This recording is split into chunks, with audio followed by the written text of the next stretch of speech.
Welcome to Talking in Stations. I'm Matterall here with Caleb. How you doing, Caleb? Hey guys. All right, we got a lot to talk about. A lot of this news is actually meta news, but we'll try to tell you why it's important to know. But I think before we start, actually, I want to introduce also Tiberius, who's sitting here with us. How's it going, Tiberius? Hey, good evening. Good evening to you. Before we start, we want to pick up on some news that we left behind. One second, I believe my game is on, so I just so that we don't. There we go. A little quieter. We want to pick up with some news. It starts out over in HiSec, where an unexpected thing happened on the way to the market. Let's actually bring up the screen, and we can take a better look at it that way. All right, we'll get to that in just a second, but holy Reitaru, Snuff losing their war structure, which means their war on the Tranquility Trade Tower has ended, and they're not permitted to war again for a while. 2 weeks, right? 2 weeks, I think. It's just hilarious because What my happened? brain was in that whole, oh, it's gonna be like the low sec thing, and how many will they need to actually defend the structure? And my brain was just spinning that whole thing over and over again.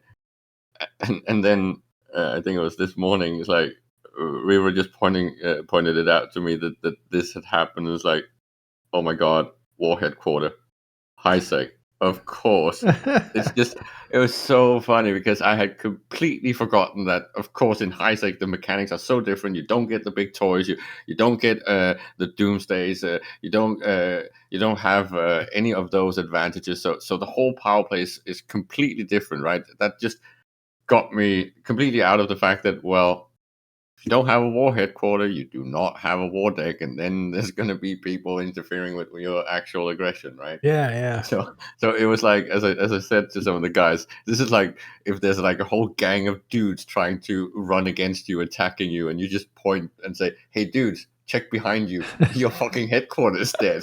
You're not allowed to touch me."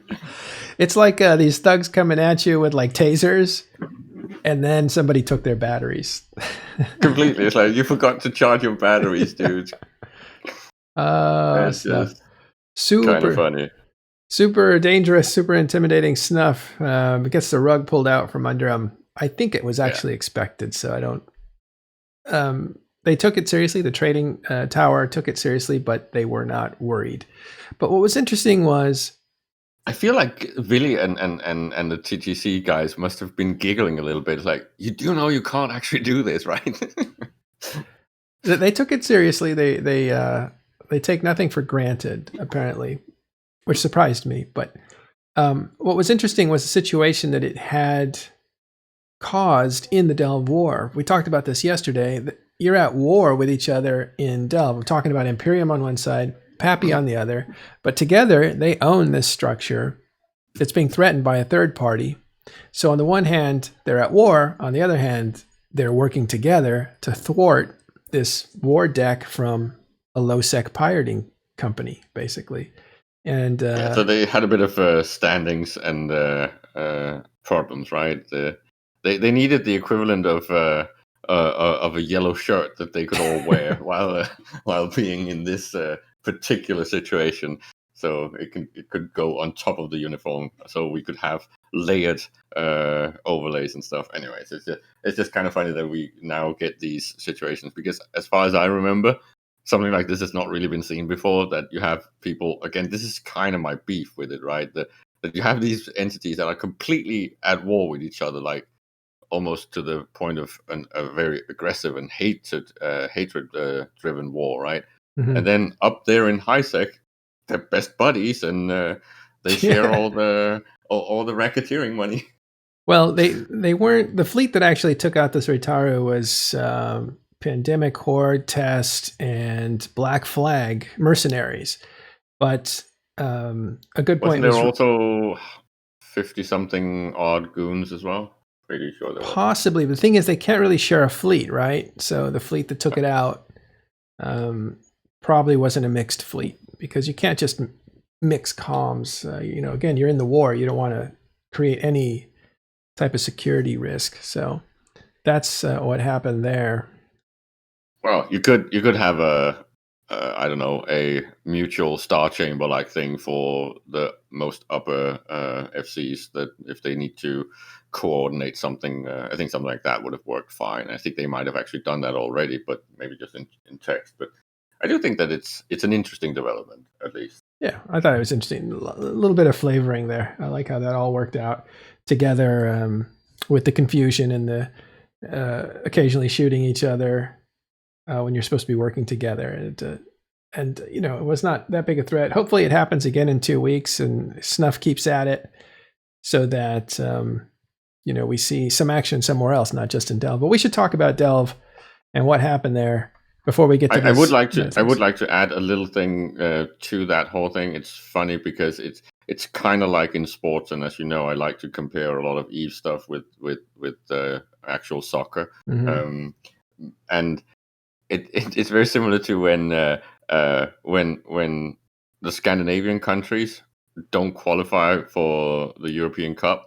If some of them actually don't make it, then you can always cheer on the other ones. It's like this love-hate relationship thing just reminds me of that.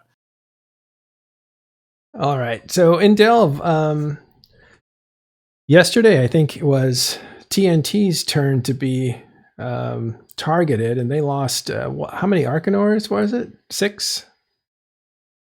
Let's see if I can bring that up. What are you talking about? The structures in Delve and Goons in general? Yeah.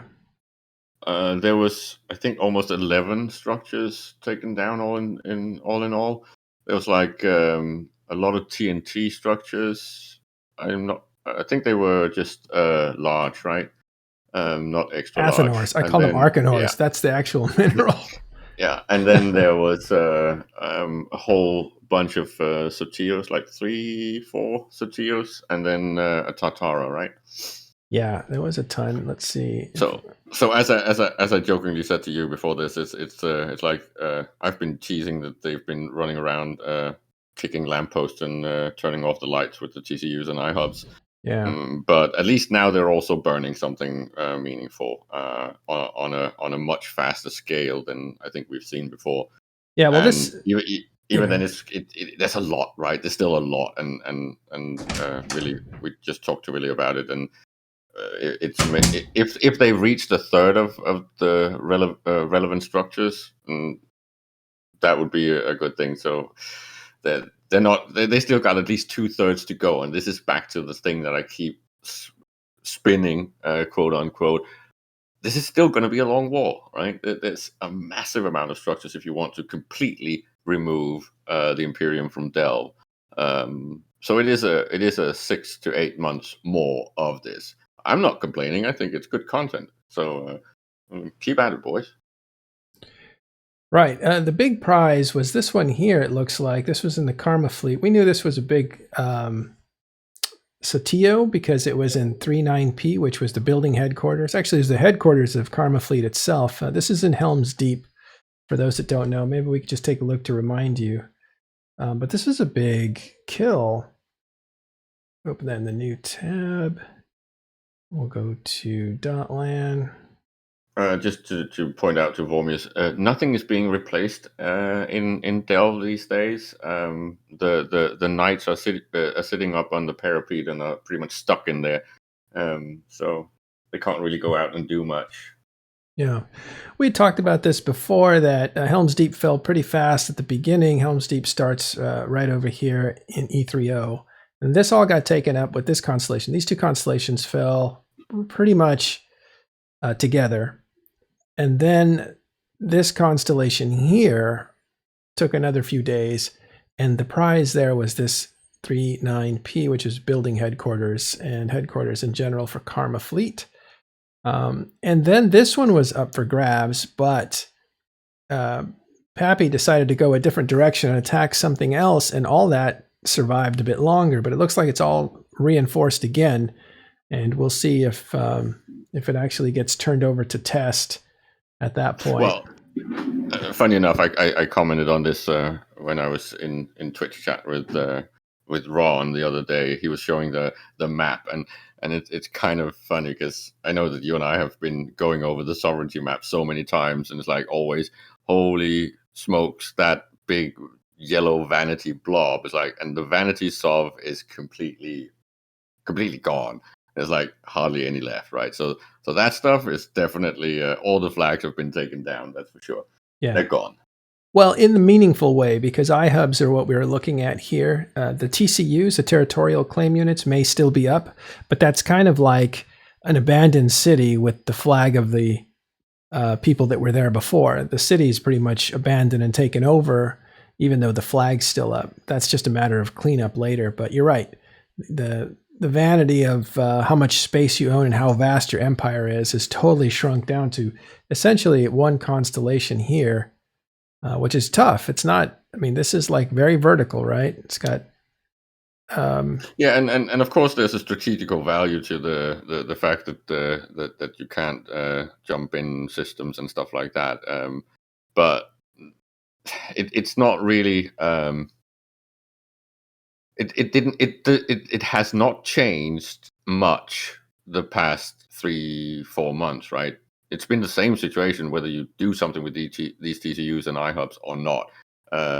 It just gives you that strategic advantage of what you are then capable of doing, which we're then seeing with taking down the structures that are now not defended. So burning the granaries and the farms and putting out the lights and burning the flags, which is very effective. It's just there's still the forts and the houses that needs to actually be taken as well. Of course, it's not going to be easy to defend them, but some of them are defended, right? yeah. There are dread caches available. There is always the ability to do some harassment stuff, so at least there's a little bit of a butcher's bill. But it is fundamentally down to, I would suspect, maybe 3 or 4 strategic locations where there's going to be some pushback. Other than that, Delve has pretty much fallen, but still, the people you need to kill are still in there. I think all really the materials are still in there. Yeah, they're in the Helm's Deep now because they're in a castle. They can still project out. Let's go back to the map. I mean, Delve has fallen. You can see it's all different colors now. Those are all Pappy colors, except basically this constellation here. There's a little more work to be done over here, but that's just so cut off. It's not really anything that's guarded. But this here is the capital constellation. So they have a little island, I think, and it goes into Aquarius, but this is going to hold up for quite a while. This is not something that can be taken easily. And and it may actually, Pappy may wear themselves out going up against 1DQ, but that's what the remainder of the war is going to be about. Although today, let's look at Aquarius. If you want to continue down that whole path, right? We saw the formation of Pappy. That's pretty much the white hand orc army, all right, to eradicate humanity. And then we've seen the Helm's Deep thing. So what we have left now is pretty much Osgiliath and Minas Tirith 1DQ, and then of course maybe the final battle, right? So let's see how long it takes. This is the super collector's edition, and it's not just 3.5 hours long. This is going to be 6 to 7 months long. So have fun, guys. Yeah, lots of damage to be done on both sides. So today, though, Pappy thought twice about taking out a Keepstar. It was an armor timer for the GOP TAC GE Keepstar. I think Brave owns the system, but the Keepstar there still belongs to Goon Swarm. The initiative formed up to go and defend it. The initiative was backed up, I heard, as with capitals, but also they emitted super capitals. I heard that as well. I'm not exactly sure which of those two or both, or which of those two or both. But Pappy decided not to take this fight. Instead, they concentrated on 2 other iHubs instead. So the Keepstar is saved for another period. Again, once the Braves iHub matures, at some point they will get the option, if they keep it, of putting down Sino jammers, and then the situation will change. The capitals will not be used to back up the subcap fleet that is defending the Keepstar, and at that point it will probably fall. So lots of Satios dead, and Helm's Deep in trouble. 1DQ, but GOP lives another day.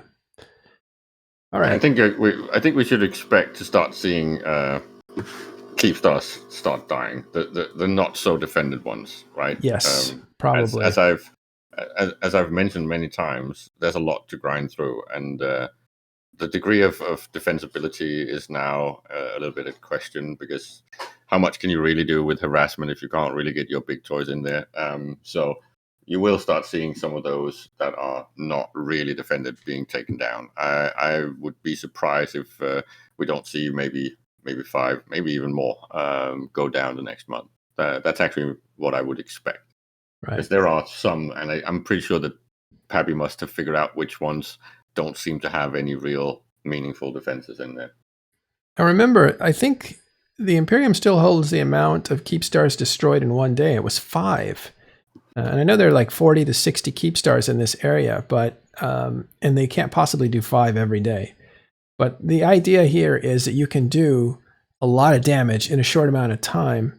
However, there are still a lot of structures to go through, even besides keep stars. Yeah. So it will take some time. This, what was the number? I think at a total of something like 1,600 in total, if you count everything, was the structures numbers. But the really important ones, as I've mentioned, to me at least, would be things like strategic sortios, both in what they're being used for, what they can be used for, and of course whether or not they are T2 fitted with rigs, Oof. and then of course the extra large moon structures, and yeah, that's the 3 types. The extra large is the only thing that really matters. Everything else is in my opinion so dirt cheap that it fundamentally only it's like burning someone's house. Like, fine, they're not living there anymore, they're hiding in the keep, right? Yeah. Okay, so let's go to another big story here, and that is this new thing that was introduced today. It's you want to talk about this thing? Should we Tiberius, I'm you still still with getting us? that. I'm I'm still still getting here. that stupid splash screen. I hope that you can figure out why we're getting that. All right, expert systems. That was a little bit loud. So expert systems are, I guess I could read it, but it's a little long and it's a little in character, so it doesn't come straight out to tell you what it's about. But essentially, this is a way for people to try things in the game before they commit to learning all the skills required. So it's kind of like almost like a taster's system, right? Like I'll try tackling for a little while and see if I like it. And you have 2 weeks to do it, and so you get the skills that allow you to do that sort of thing, and then you can try it out for a couple weeks and see if you like it. And if you like it, you can start training for it right away. So you can do it for 2 weeks and already be training in that direction. It's up to you. Yeah, it's like rent your future self with a rollback option.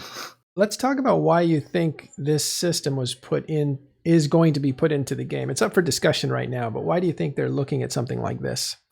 Money. Yeah. Why money particularly? How do you get these expert systems? So from what I understand, I actually just logged into CC because it is on CC currently. From what I understand on how this is going to work is that this is a non-tradable commodity that can be either pulled from a login reward or purchased from CCP directly. This is not something that you can exchange for Plex. This is not something that you can buy outright, at least from my understanding. Yeah. But it's essentially going to be used as a bridge the gap opportunity for people to do things, and essentially rent, pay CCP to rent skills, for lack of a better word, and kind of oversimplifying some things. Mm-hmm. It's a testing thing, right? So you can try out something before you completely dedicate yourself to it, right? So but it's not a catch-up mechanic because it's only for a week, right? Right. So and again, the important thing is that this is a direct credit card thing. It does not impact the price of Plex. Otherwise, this could actually increase the utility on Plex and thus the price. So it's a good thing that this is only for people that will actually pay cash. Whether this is successful or not, well, we will really never know because that type of metrics is not something that's necessarily shared by CCP. Okay, so let's make that clear. You can only get this through login rewards when the CCP decides to give it to you for logging in or doing something in the game, or you may also purchase it with real money, but you can't buy it with Plex. That is from what I understand. And I believe that is on purpose to a certain extent. Somebody said something earlier today I felt like was pretty apt, which is, and I think this might have been you, Caleb, actually, that said it's not in CCP's best interest to essentially increase the buying power Careful of typing there, Plex. Caleb. Sorry, start again, Caleb, if you can stop typing for a second. So somebody had said something earlier, and I believe it was Caleb that said this, is that it's not in CCP's best interest to increase the buying power of Plex.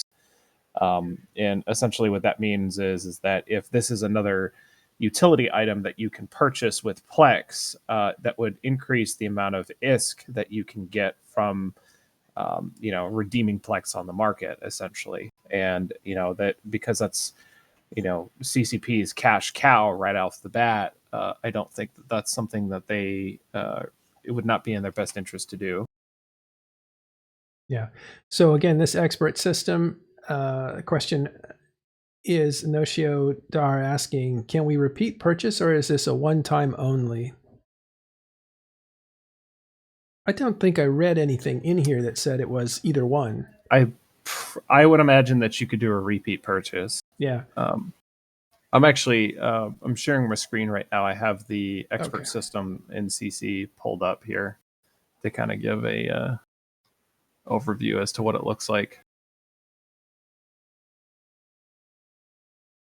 Why don't I see your sharing? 1 second.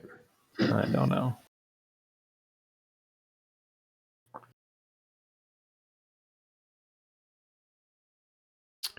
Oh, let me hit the right thing here. I don't see it sharing. I don't know why it wouldn't pop up. 1 second.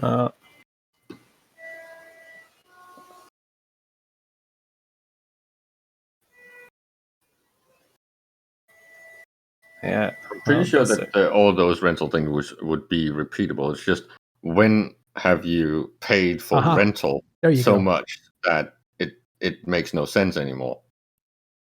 We can see it now. Okay.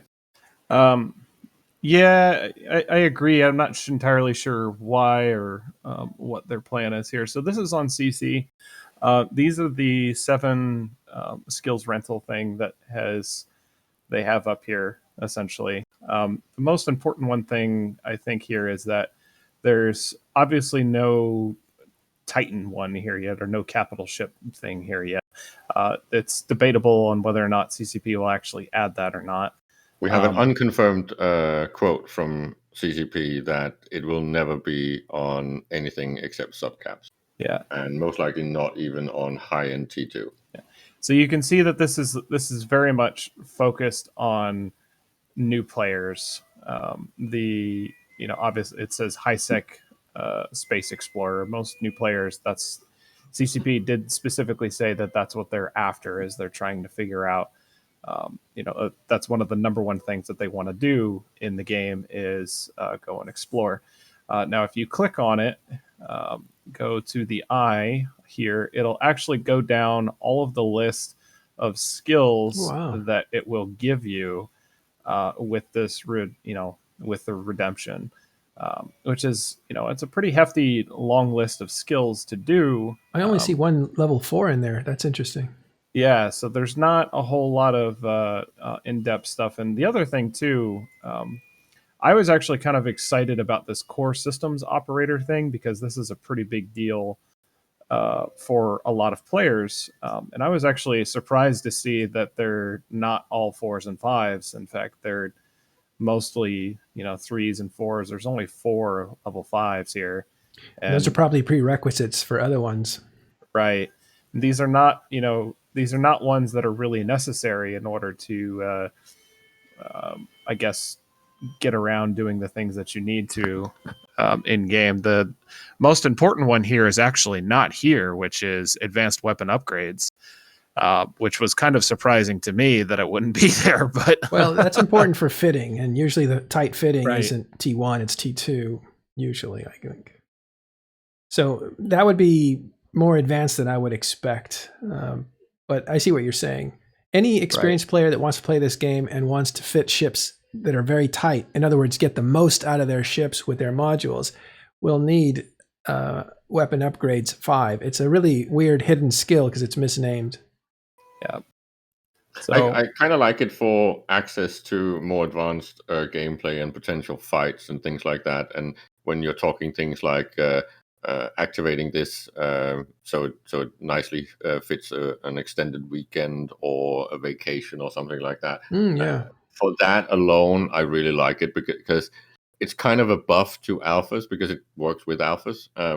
But I don't think it looks like they're going to completely overpower it and make it an abusive thing.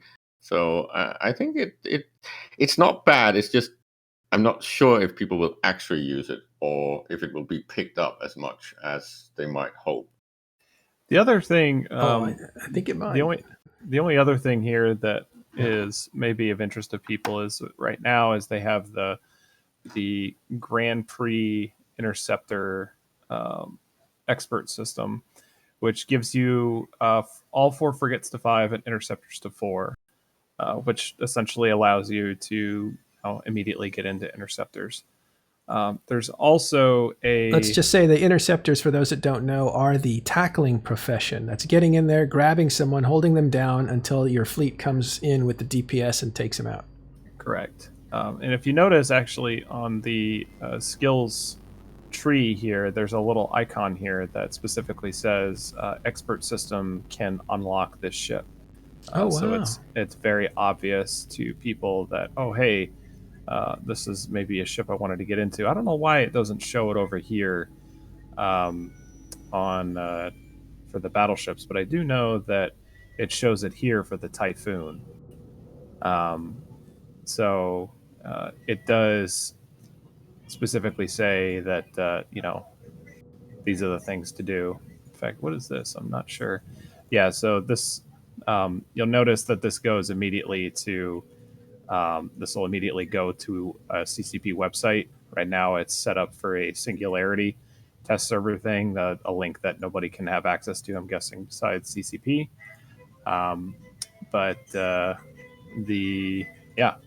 So I'm assuming this will go to CCP's website, and then you'll be able to pay for it there. Yeah. I kind of feel like those core skills should be option to buy permanently, right? So you can just get right into the core skills. Don't get mad. I would actually be perfectly fine with CCP allowing some sort of direct SP trade for real life money. I honestly don't think it's like buying a deluxe version of something, right?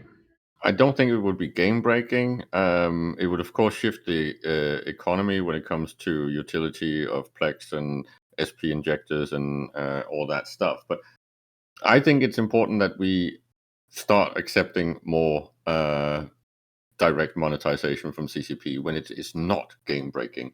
And as long as it's something like this, which is already kind of baked into the game, I think they need to be allowed to do more of that. And as long as they do it in a very balanced way and at a price point where it is, and I really want them to understand this, microtransactions, things need to have a price point where it's not crazy. Yeah, CCP seems to have a bit of a disconnect with what a microtransaction is, or at least in terms of how to monetize certain things, like paying $20 for a ship skin, or sometimes $40 to $60 for a ship skin, depending upon what kind of packs that you buy, or however much it's, or however much, if it's like a super rare skin, I don't really know, but I think you get the idea. Yeah. So a comment from Dragon Teeth says we already have that redeeming Plex for ISK and then buying injectors off the market. Just more steps. Yeah, and it's not exactly the same, because buying SP directly from CCP is definitely not the same as buying injectors or extractors. It's a completely different ecosystem, because the SP that you are buying when you're buying an injector right now has actually gone through a player. It has had utility of X amount of potential days, and it goes all the way back to a Plex that have been injected at some point by that player. So you're basically you're buying secondhand clothing, really. Yeah. Right. Somebody took the time to build up those skills in some way, or they were rewarded through some package that somebody bought. But at some point, those skills came into existence somewhere else that are inside of injectors. That's the only way to get them in there. Plus, he brings up a point that's interesting if you look at it, and this goes into the gold ammo argument and all the microtransactions that come through. Like a long time ago in EVE Online, if you came into the game and you wanted to catch up, you would shop at a character bazaar and look to see if there was a character that suited you. Now remember, it used to be that all characters it was a very deliberate training program. There was no way of even giving away skills that you didn't like. You were stuck with whatever choices you made. So characters were actually groomed to sell. And this is why. Go ahead. This is why my personal feeling is that I want a little bit of an upgrade to the whole skill point tree and the requirements to get into things. I am perfectly fine with almost call it pay to win for certain levels of skill access. But what I really want is I want things that are in the big boy class to go back to what it was. I want them to feel overpowered and be exclusively expensive. I want to get away from the entitlement of titans. This should be toys that are only seen in PvP or very group oriented gameplay, and they should not be seen in this bait ball blob stuff. I think Noted. We need to go back to old school big toys. Noted. Let me finish my example as well. So people would groom a character just the right way to be a dread alt, for instance, with no extra skills. So all the training path was known. They took the time to do that. And the reason it was groomed, just right was because you had to pay for clone insurance, basically. And so the less skill points you had to pay for to insure, the better. So you wanted the best, cleanest trained character, and you would buy that off the bazaar. So you could always pay to advance in this game from the very beginning. They allowed that to happen. People made bank off of doing that stuff. There were people. I mean, that was a pretty intensive idea and thought process in order to min-max those pilots during the clone insurance days. So that was a pretty big deal for them to be able to have that set up for you. Essentially, there was definitely people, if I remember correctly, that were running services that would just set up characters to do that and then sell it on the bazaar. Right. And that still happens to this day, and you can still do it to this day. But injectors were the next logical extent of saying, instead of people grooming characters, why don't we let them just take those skill points and put them in a vat that somebody else can decide to use differently, with penalties if you have too much experience points. And the penalties are there to make sure that newer players get better utilization out of those injectors than older players. And this seems to be the same thing. Because Plex isn't used to buy these skills even temporarily, to switch your identity or your skill set even temporarily, really does kind of put it in the realm of, if you're coming into the game, you don't have a lot of Plex, you certainly don't want to incentivize earning a lot of ISK to buy a lot of Plex to then be able to experiment, because that is a very tough climb for a new player. But they're equal in real life as far as income goes. A new player can actually have a lot more spending money than somebody who has 5 years of experience in this game, so they'll be able to get into this as easily as anybody else, I suppose. I would like to see something more in the direction, in addition to this, of what Dunk Dinkle was actually pointing out, that he voiced in the CSM. Something that might be more like giving these things for free, not necessarily as a login reward, because personally I think login rewards are a little bit ridiculous, but events, right? So in specific achievements or participation things. So if you run a certain string of missions, or you're part of a certain type of event, then you will get sort of the relevant skill boosts to specific skills, instead of this just generic SP injection. I think that would be a great way to get that catch up mechanic, and I think there's many things that could be done in that direction, and even doing things like giving temporal boosters to specific skills. I think we Oh, can interesting. do something with the ecosystem of skill points and the skill tree that makes this a little bit more complicated, because after injectors we do have a problem with the whole flat costs and the way they did the diminishing returns, and then of course zombie farming and all that stuff. Like many things went wrong with that. Like I know that when they were very profitable and there was a lot of demand, you could basically make about $1 billion or more profit per character you were running. And when you start considering that there were farmers that had 100, 300, 500, the highest I heard was 800 zombies Jeez. running, Oh, right? God. That's 800 billion per month. And if you do, Yeah. if you start thinking about that, that means that you're almost in the 1 trillion per month class on your zombie farm alone. That's comparable to things like the entirety of TTC's income, right? That's shared from monopolizing and dominating highest. But you can't unload all that product all at the same time. You have to find. No. Yeah. You just harvest it like you do an orchard. It's not like a wheat farm. You pick the fruit you need to sell, and leave the fruit that you can't sell yet. For the next Uh, time, yeah. yeah, Well, exactly. You do the cycle, right, and then you have this price thing that you can see. You can see this price cycle on the market when it comes to these products. You see the extractors going up, then they dip down, and then there's the exact opposite tip on injectors, right? So they harmonize with each other. yeah. Well, okay. So a lot of people are hung up on CCP trying to microtransact themselves into the black, away from the red, make money, et cetera, et cetera. That isn't really a concern that players should be worried about. They want to know how this affects the game. And is their power diminished because they've earned it over a longer period of time from these I'd like to mechanics? touch upon something before that, right? Because chat is mentioning the whole make mechanics better, and you don't have to do things like microtransactions. It's just not true in MMOs in today's age. You can't just do bank on very old monetization models. The business models of today need these things.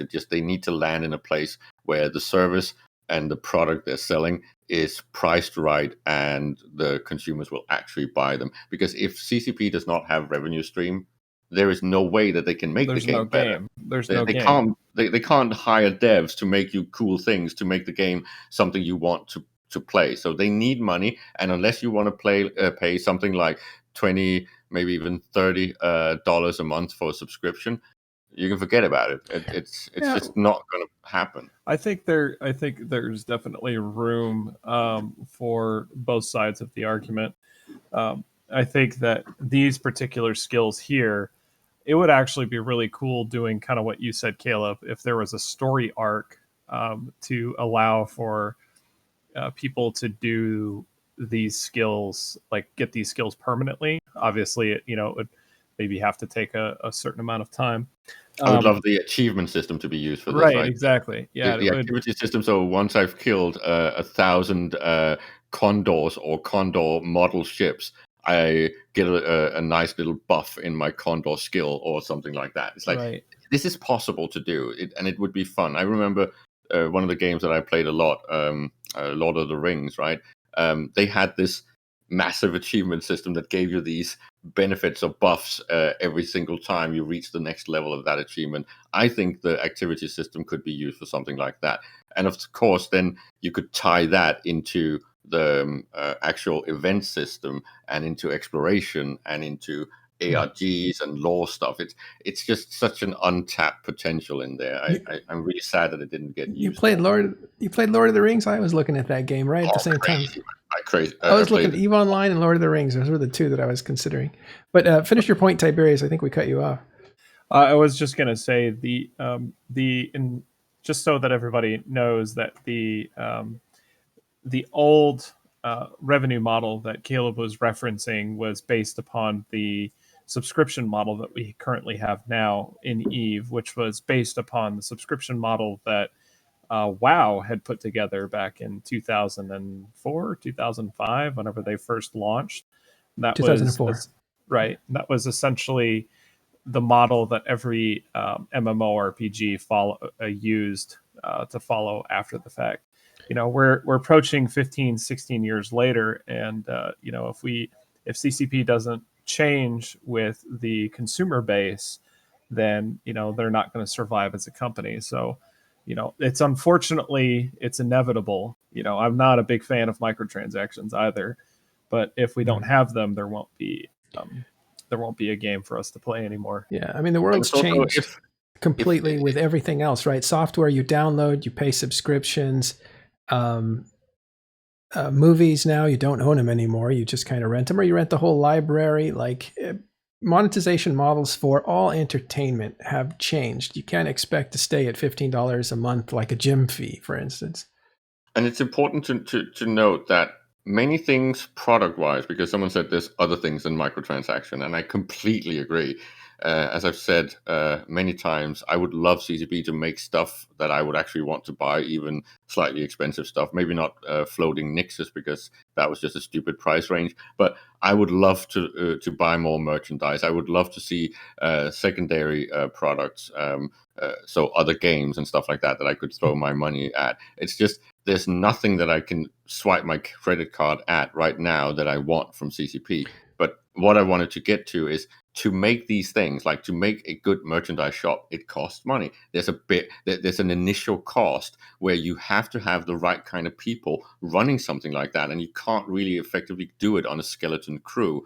You have to have good product at a good price, and you have to know your audience and your customers enough to actually know which one is going to be selling, what's going to be the necessary profit margin on these things to make the whole thing a good business. This is what I keep joking with. The floating Nix is good for brand because it's fluffy and the not high fluffy. end. The thing was dangerous. Well, yeah, but the high end spenders can buy that, and it becomes sort of like this $500 pants and stuff. But yeah. the money maker in any business is really the small things. It's the key change. It's the things that cost next to nothing. The microtransactions.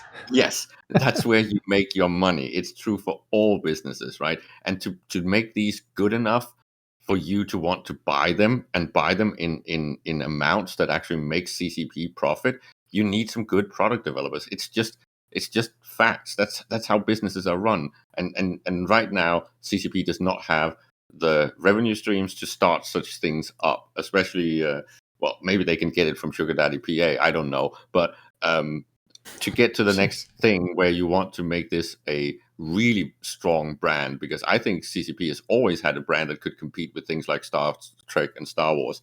They just never got it up and running. Right. That Nix, by the way, I saw Torfi Franz in E-Vegas, and he had it, and he was trying to show it. And the magnet that levitated this plastic model that was about, 4 feet long or something, it was huge, was so powerful that if you got it near any metal, it would smash into the metal. And if your fingers were in the way, it would really damage you. So he was wrestling with this thing. It was clearly not something for kids, because it was dangerous.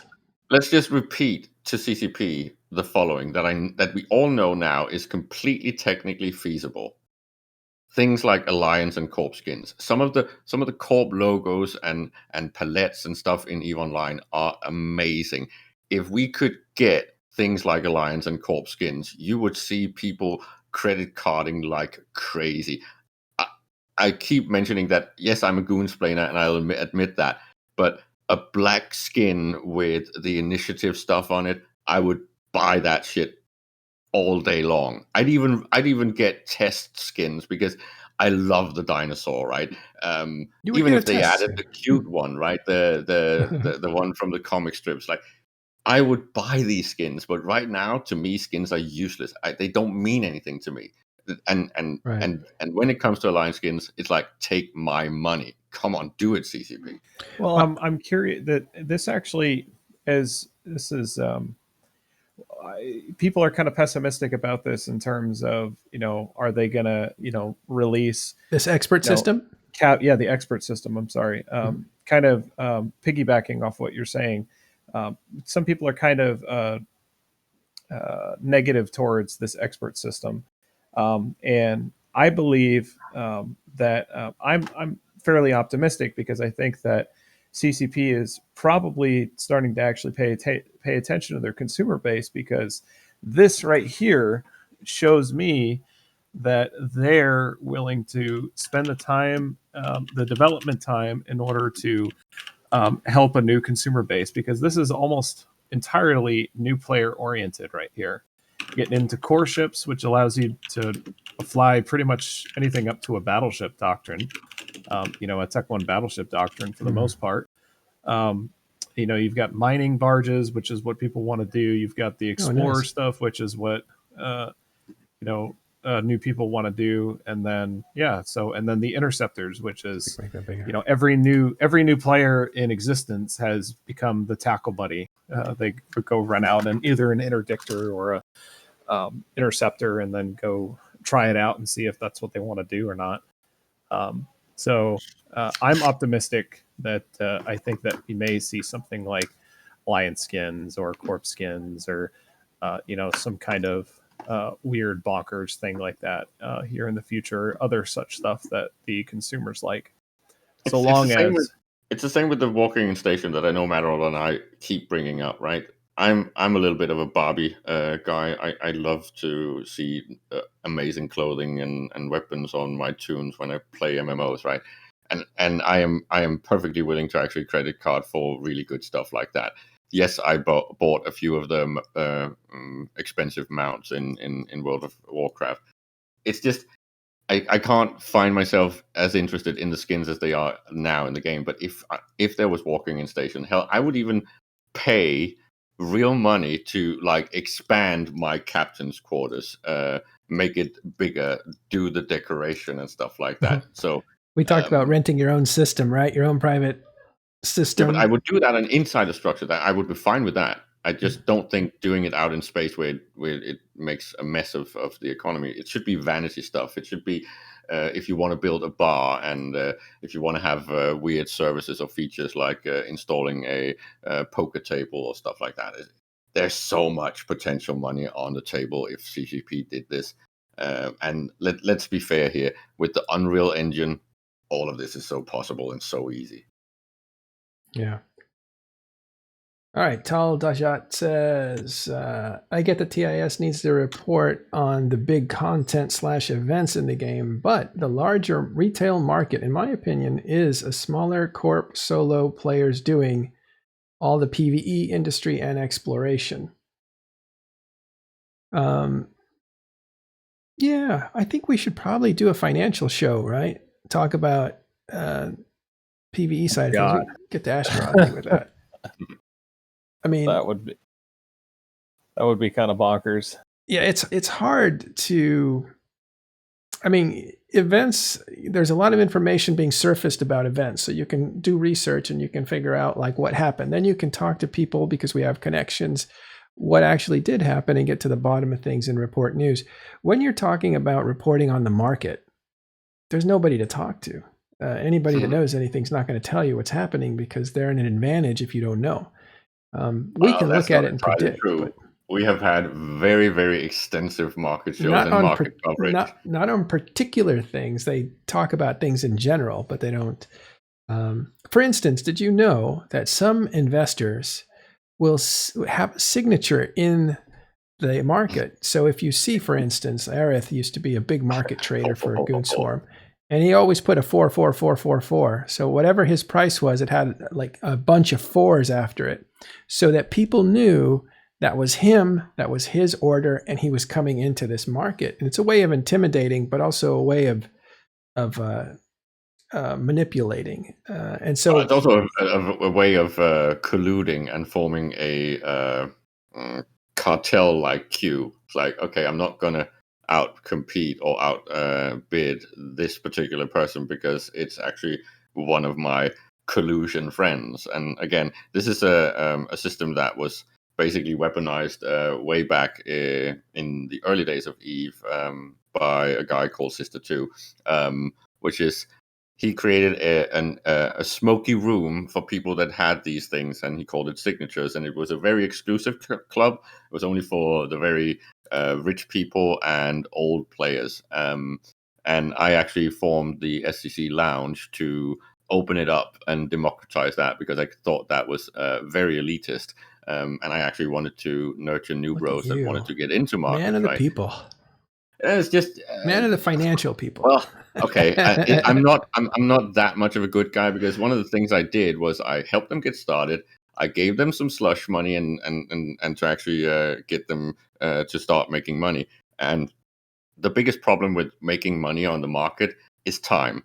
But if you can then give someone, well, back then it was not billions, it was a few millions, right? So you gave them 10 or 25 or even 100 million.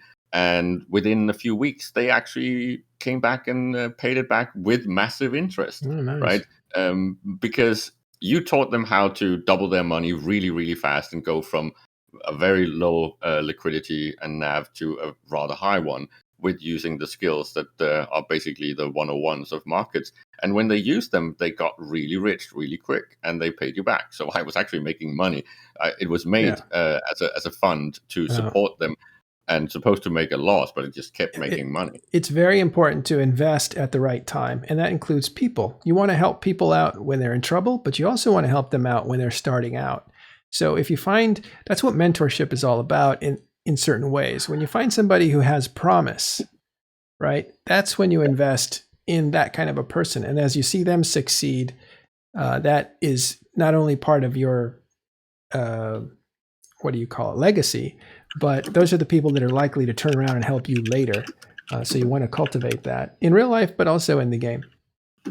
Okay, we're just about out of time. We're not going to get to the last thing. We're going to have to talk about that tomorrow, because it's kind of a bigger, unless you want to do it fast, Caleb. But one last thing. Yeah. Let me just say this. Oz Eve, you can get his channel at Oz_Eve, is very good at market stuff. And he's a great presenter, charismatic, and does charts and all that stuff. Go and subscribe and help him out and be a part of that. What I would say is this: finance in Eve is hard to track. There are people who have done it. They do it mechanically. They do it with formulas. They do it. LockFox used to do it with software that he built, and all that is really cool. But more than anything, it's a mysterious market, and sometimes it does stuff that you don't quite understand or know why. However, there are times as things move in the game, very experienced players like myself or Caleb or Elise Randolph can tell you why something is happening, because we've seen the cycles so many times, and we know what's related to what's related to what's related to what. But more importantly, what people are in the market doing the things that are making the waves that are rippling through multiple layers of supplies. Doesn't mean we make a serious amount of money, because things go all kinds of different ways, but we should do a market show where we talk about the meta and how it affects the market. That's a very specialized area. Okay, speaking of marketplace, this is the last thing we have. Caleb, you want to kick this one up? I'll bring up my screen again. Let's see. Okay, it's a little slightly controversial. It's just there's a few articles that have been posted lately. It's by a journalist that I don't really know anything about. He pretty much came out of nowhere for me, at least. And it seems like he's got I don't know, Hilmer on speed dial. And what's happening is that he's been doing these interviews, and Hilmer is like spinning in a completely nutcase way and talking about things in Eve that don't actually exist, and talking about markets as if we've actually had upgrades. And I can tell people we have had practically zero change. When Hilmer once, many years ago, geniusly programmed this thing to be an actual exchange market, which does not exist as far as I know in any other game. I praise him for that, because this is one of the things that make Eve what it is. But we have not had any upgrades to this system since then. The only thing we've got is we got a nerf in the form of skill based limitations, which is kind of silly when you're talking about finance. And the other is only things like nerf, like raising of taxes. The only thing we've actually got when it comes to the market that is an actual upgrade is we did get better graphs, and we did get a few algorithms to make sure that the outlier abuse of graph manipulation didn't really work as well anymore. It's still not perfect, but I'm just saying, when he keeps mentioning that new things have been added to the market stuff, it hasn't. You might say that there's a little bit of an upgrade with the contract system, but the contract system UI is such a mess that some quality of life changes, right? The wallet looks different. Yeah, but the wallet is again, it's a very tame, very useless UI upgrade. Of course, it looks better, and we need to upgrade the graphics of Eve all the time, but we have not gotten any features. And the fact that he keeps talking about things like options, futures, and short squeezes is completely silly, because it does not exist. And the way that he explains margin trade to this guy is just completely wrong. It frustrates me that Hilmer seemed to be assuming so many things about how the Eve market works, and he does not come on shows or have private talks with the actual people that understand the market intimately.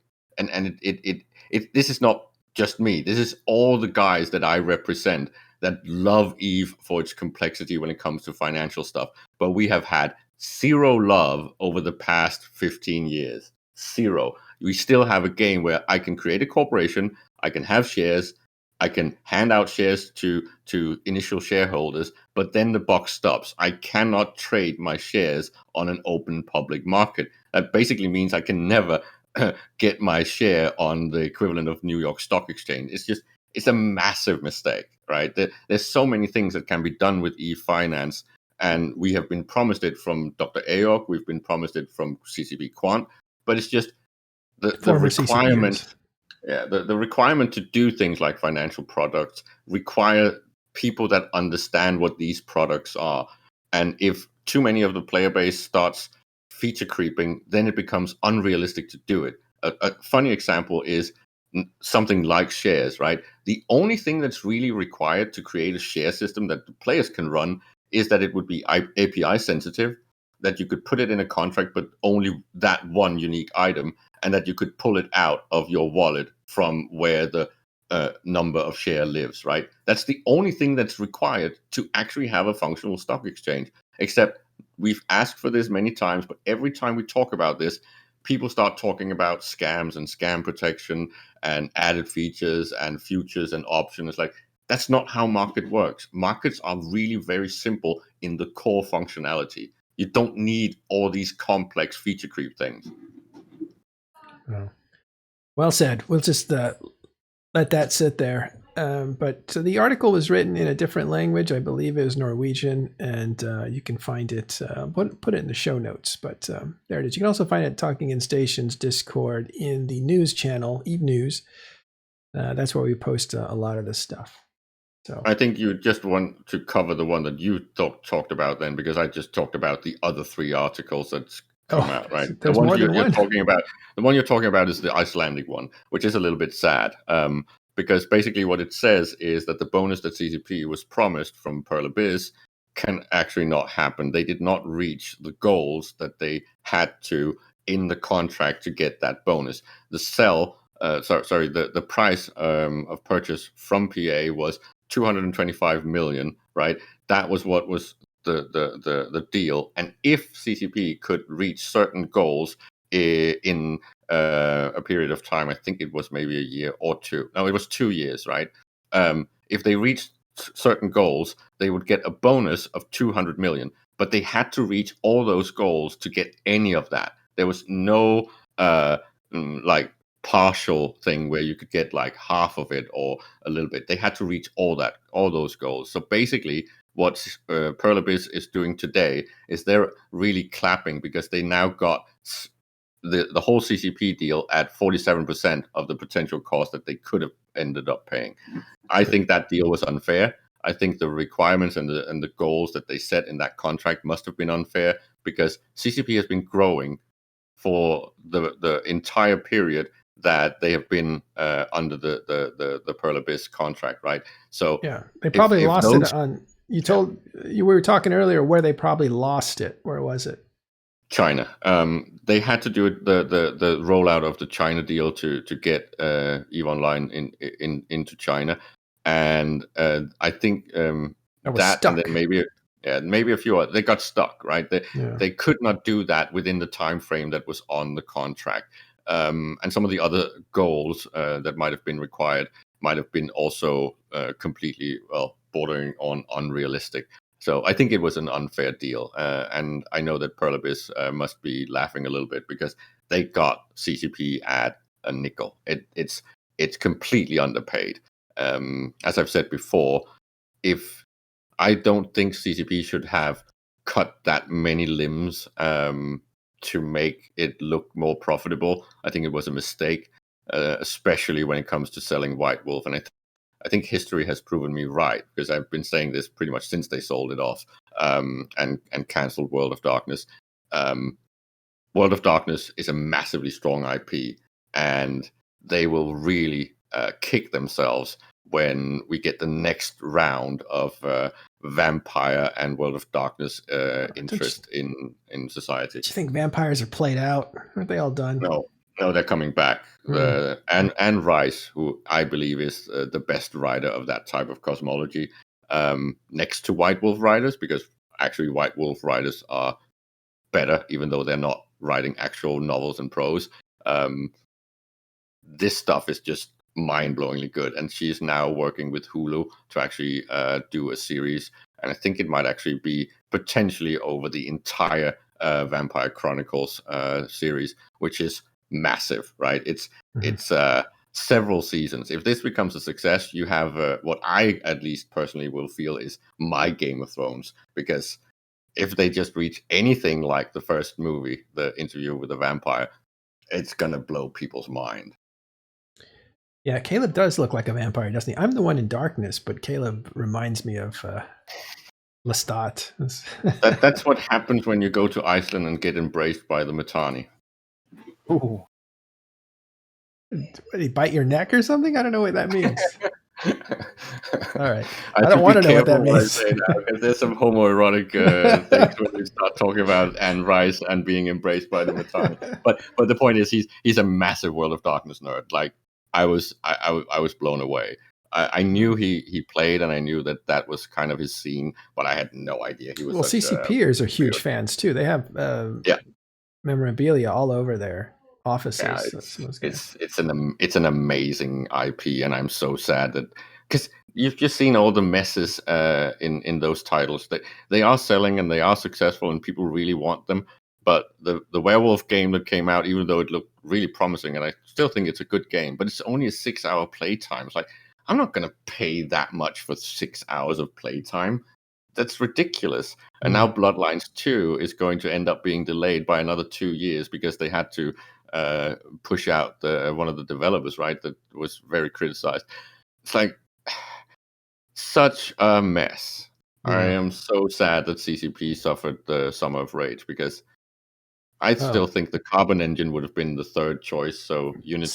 Save it for our anniversary episode of 2011, Summer of Rage. We're coming up on 10 years. Caleb and I will probably put something together on what happened, how it went down, why was it so important, why is it still echoing to these, in current times. It was 10 years ago. Why was it so important? We'll get to the bottom of that. But that's all we have time for today. Thanks, Caleb. Thanks, Tiberius. You guys are awesome. And thank you guys for hanging out with us at Talking in Stations. We will be back tomorrow. Don't forget, That's OZ_EVE. That's Oz Eve. Go check out his channel and follow him and even subscribe to him if you get a chance. Good stuff. Financial Eve over there. All right, we'll find something for you guys to go to next, and we'll see you tomorrow.